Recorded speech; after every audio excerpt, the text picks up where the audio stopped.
Hi, guys. I haven't even started it yet, girl. Good Lord. Hey, y'all. Hi. Welcome back to my channel. It's just Jess. I didn't realize I put on this much lip gloss.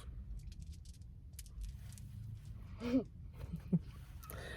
didn't realize I had put this much lip gloss on. It's been a little minute since we made a video.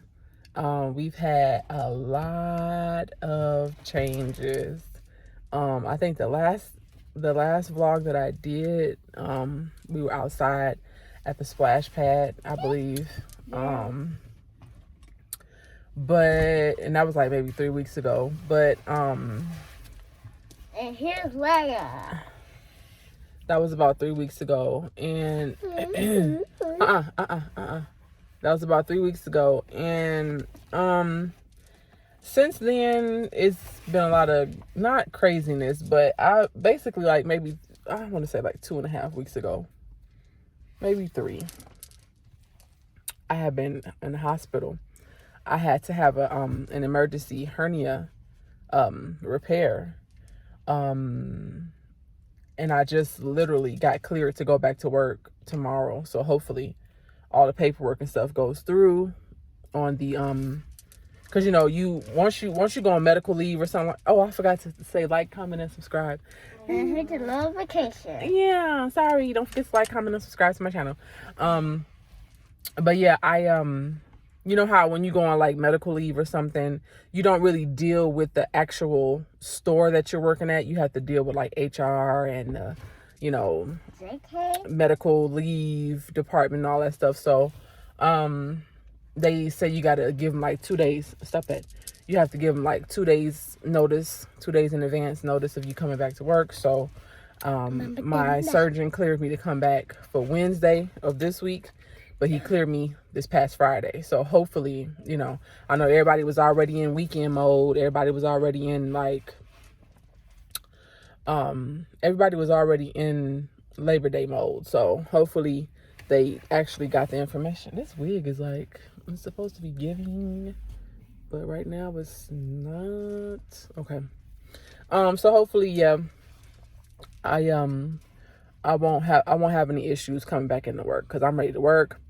I tell people all the time, like, when you leave for an extensive amount of time from work, I'm like, I don't know what kind of bills y'all got, but I got bills, okay? Bills, and mine don't stop. They just keep increasing, you know. So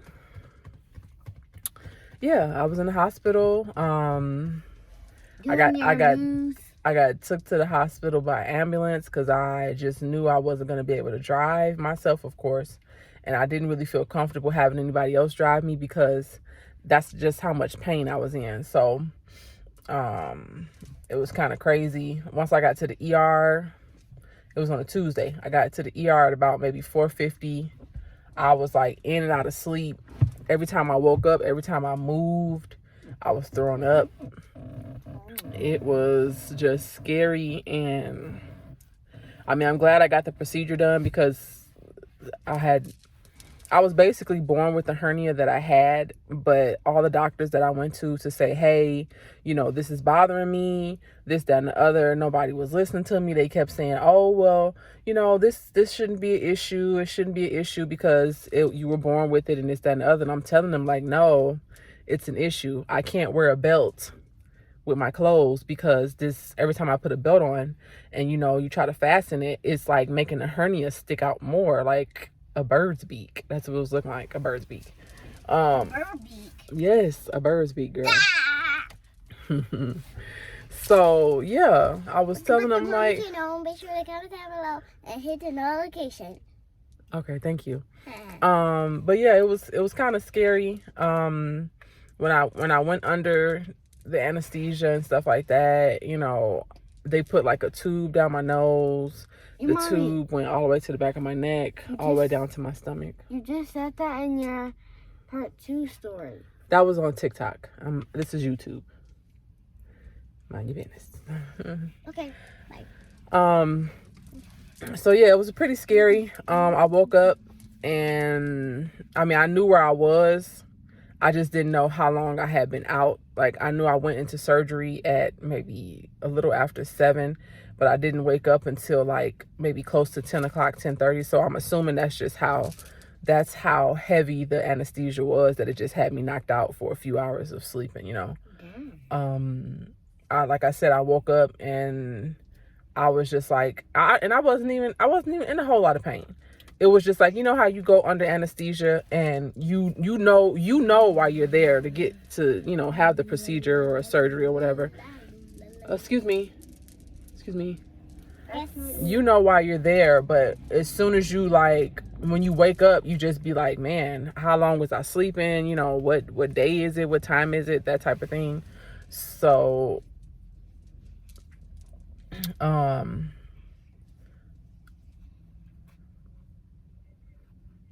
what day is it? What time is it? All that type of stuff. So, and then when I went to my room, I don't know if it was like a side effect from the anesthesia, but I had a real bad attitude. I was just like, I don't want to be touched. I don't want nobody looking at me.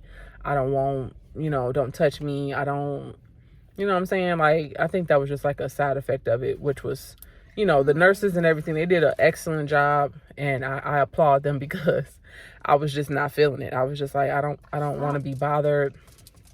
I don't want none of that. So,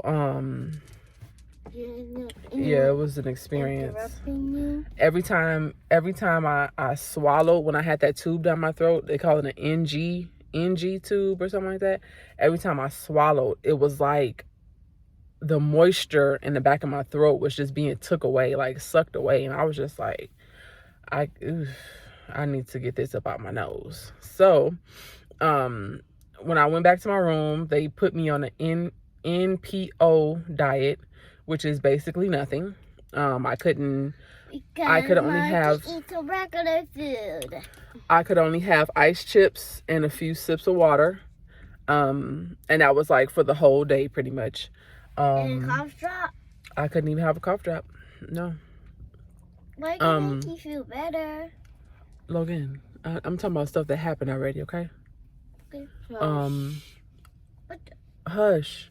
So, yeah, no food, no chicken broth, no beef broth, no popsicles, just ice chips. I could barely even chew the ice chips. Oh God, it was just the most uncomfortable feeling ever, I mean, I understood why they had to do it like that, but it was a lot. So, of course, as the days progressed, I stayed in the hospital I stayed from Tuesday until Saturday morning. So Wednesday, Thursday, Friday. I stayed for 3 days in the hospital. The day that they came in to take out all the tubes and stuff up out of me, I had never experienced that before.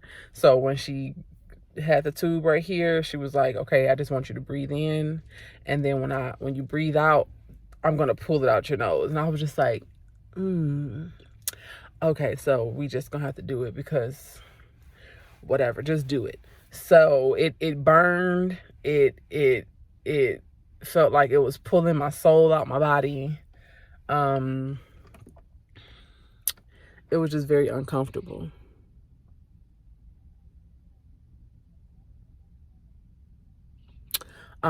Yeah, so it was very uncomfortable. I'm glad it's over. I'm glad I'm able to get back to work. It's some Yay.